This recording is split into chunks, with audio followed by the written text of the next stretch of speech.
ผู้ deputy speaker อีเจอร์แมนนั่นหัวยาถูกันสวยที่กันล้อมเล่ไหมกันจามเราเดียวหวังซูโมกันละมาถูเตปอใครเดียวบุกะวันนั้นกันที่เราสวยที่คริสเตียนรามาสวยห้องง่ายจวนอย่างนี้อาซาทากคบมายาอาราบทากบุกะสุรคาร์ดานช่างจังทีร์เพจวนสุรคาร์เฮียนทิลเตียนตักตักดานบทเชียนนั่นเตียนตักอันนี้น่าสะเล่ไม่ตีมิอามาเตพวกขานันสวยตัวอินสวยเทียมนั่นที่ปนนี่เราที่ฮีอามาสาอินทุ่มพางถึงกับสวยตัวพูดdeputy speakerว่าอินกันเสสนบุลตันจังคาน CBI เฮทิลที่กันหลานโตที่ยาสุรคารินทุกลุงนั่นเตเราเสียมโต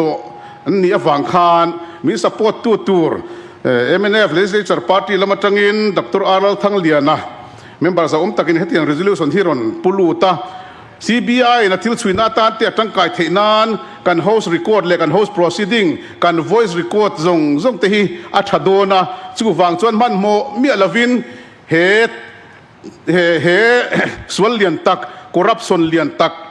อังลังมีปุยเป็นสุดที่งานไงเวกช่วยล้วนโจกเทนานโฮสะดีเทลตักิน member ซงปุยกันไงตานิสุยังอูตีอิน house leader ขานรถน่ารถเสียมตัวนี้มันกันตีลายินตลานเชปอิน escape ตุมินนัสับตรงตักินงี้นี่ง่ายส่วนงี้มีกันเราติเมกตัวหันตีเตอาจังอินบุลกันหันจันขาอาวานด้วยทักอินกับเสียฟังส่วนดังโมคุยลายโมกันทุสอิดเนียนอัตักรำกันหลุดโดนเฮียนกันเสียดานที่งี้นี่เสเลเสียทีนั่นนี่อันนี้ตระส่วนจู่ฟังจวนว่าอินาเฮียนอัตีรัตงะผู้ deputy speaker อีดิ่งละมัตงะอันรอนรถนั่นเตะสวยหัวอันดูเรานั่นช่างอันสวยเตะขาปุ่มจีอันนี้เราว่าอัพเฮนักขานทิลอมานี่ติเชียงตะกินอัลลังะจู่กันสวยดัวโฮ assembly resolution จากน้ำมัง CBI นอร์เตจู่เฮลายาkabinet truth wal pol inan rel tiang chi mai ai kha chuan adang dei ani chu wang chuan voina house ina a full assembly ina here's a resolution kan soi ho hi kan ti tak ani pakhatna panina chuan kolabari sai rang ti te kha statement kha ti zen lo kan house leader kan chief minister in tu kin jing khan an ron siam le te thlata tin lo soi ve thei pon ni lo dan angin la comment chiam thei pon ni lo ma se soi zo to nuwa chuan thil soi thei ani kha po kha hei message te po kan donga engmo te po oma he issue dai vat na he issue tak critical em mai ngani po pen tum na ti soi ngani dai vat tum na ti meมีเจ้าตรงสวยที่ฮัตเดอร์ชินนี่เงี้ยเฮียนอัลลังเองจินจู่ไม่เปียละมาชวนกันเราอินมาโคสวินะทิลตีเลนตุ่มเราอินมาโคสวินะหัวสาปุขันกระสวยเงี้ยล้มหันอินตีตุ่มหน้าตานคานอันทิลจงช่างเฉาตูร์อารอนอินมาโคสวินะเตปกข้าอังเรียวะจู่ฝั่งชวนเฮหัวสาเฮียนกันจะว่าเฮียนเลนนักวิสิสนจุงจ้างเงี้ยมั้งlease agreement เสียมจุงจ้างเฮียนการฟิล์มคุยซุยเสียละไงมังเงกติหุ่นทารากันจวงกายกัลพุงทาร์กันตียโดดเลเวลสางcorruption level พออสางตะว่าไม่ตุนัดชวนlandscapeที่ที่มีโซนมาเข่งไงตัวเราพวกกันง่ายเลยมาเสียตุนัดชวนเข่งตัดนี่เต็น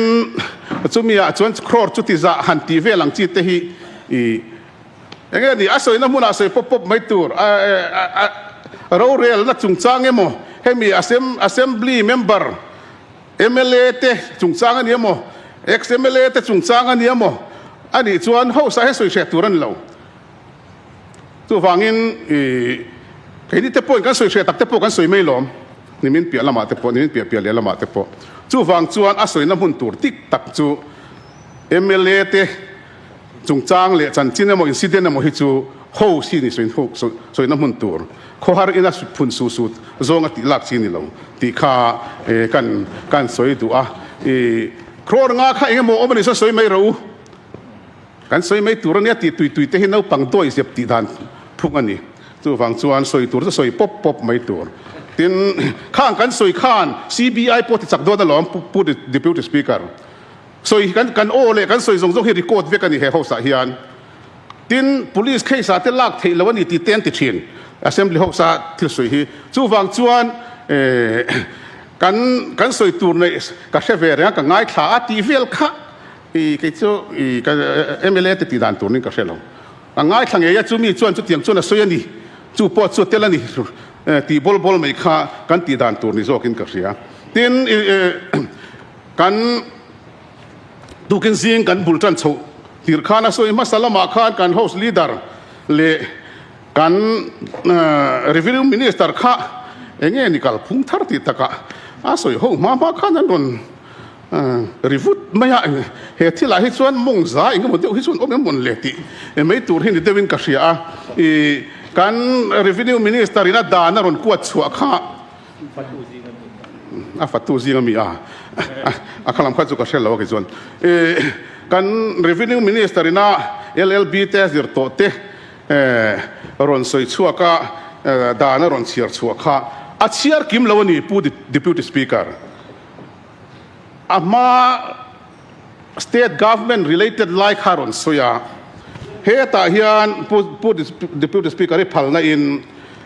union chung turata ne mo union government ta ne a schedule 7 schedule the entry number te polang veka fi avak lawa karon chiar lo mayanga hian kan ram le tur kha union government ta tur chuan appropriate government nati kha adang de yani chu wang chuan kan revenue minister za tak khan he thawanga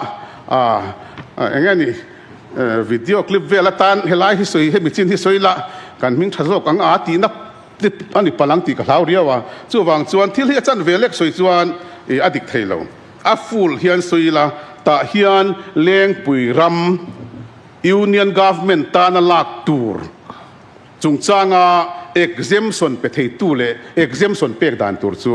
a chiang viaw ani a bial tu pa engineer hlazir lian a pokhan ron soi thoi thuak to a chu wang chuan helaya hian ni a then chau soi lo tiang chi te hi a pui in ka hria tin outright purchase ti kha kan chief minister zong ta khana soya government of India le state sarkar te mo le kha kan in thon ton hian government of India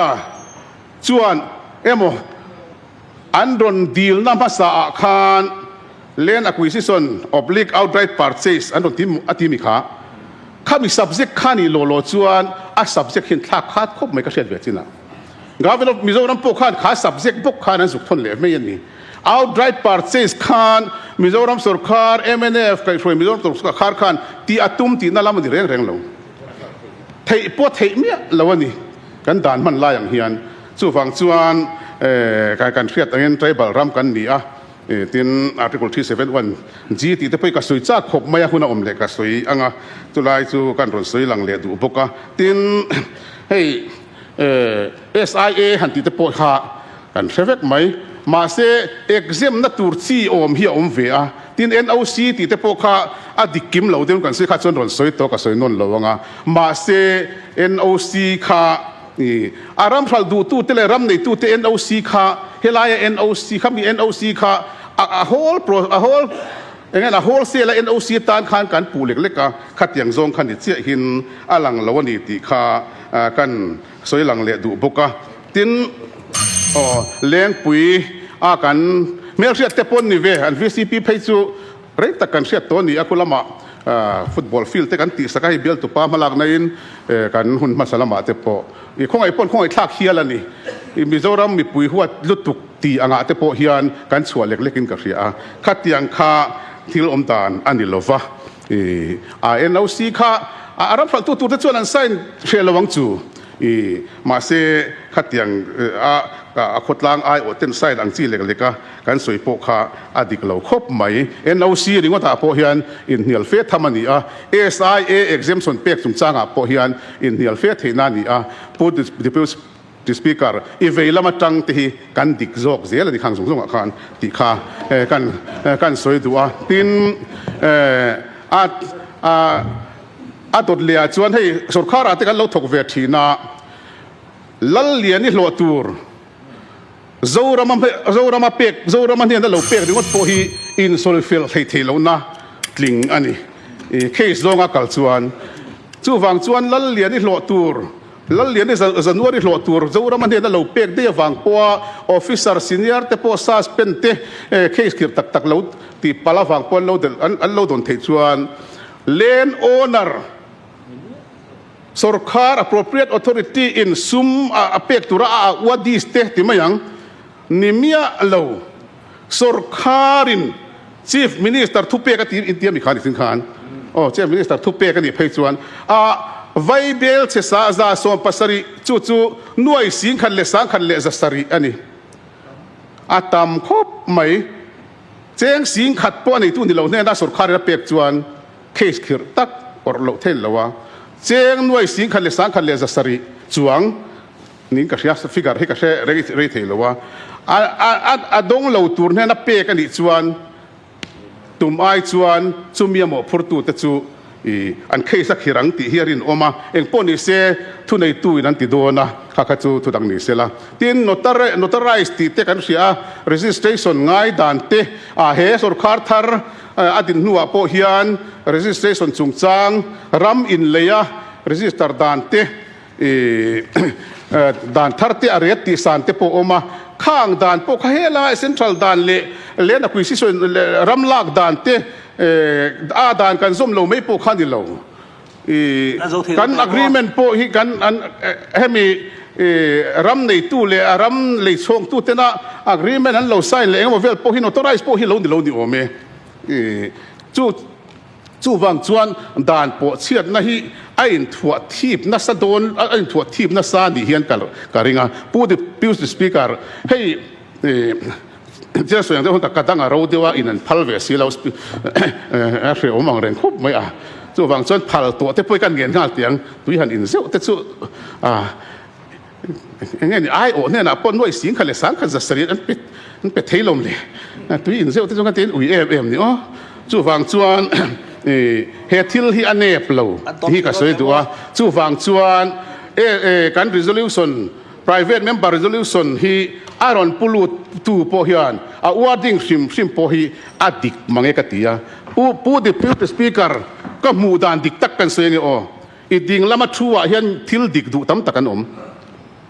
he thila hian tu te mo hi chu rek chuak nol ma se pui ti lo tam takan CM advisor tan ba bang te ban chan te po kha dik na du wang te ding em ti te ka ngai tom ka bi mal ngai to na me ding se bing thiam sela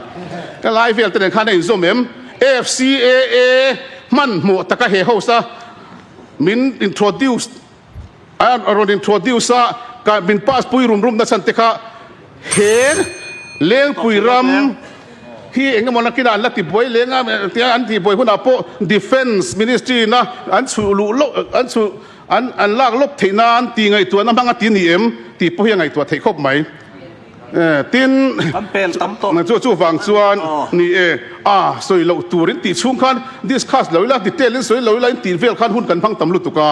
kan hun tha tur po khata khana kala zo lom chu wang chuan i ding lo mi le ve lo mi te po kan in thurwal resolution wording hi ti thana ngai lo de resolution hi min ti boy chuan ka soi shepa mo min lo ti boy china ti boy hi kan nuam de ro ko mo ni e ka ti top te post de chuan chuan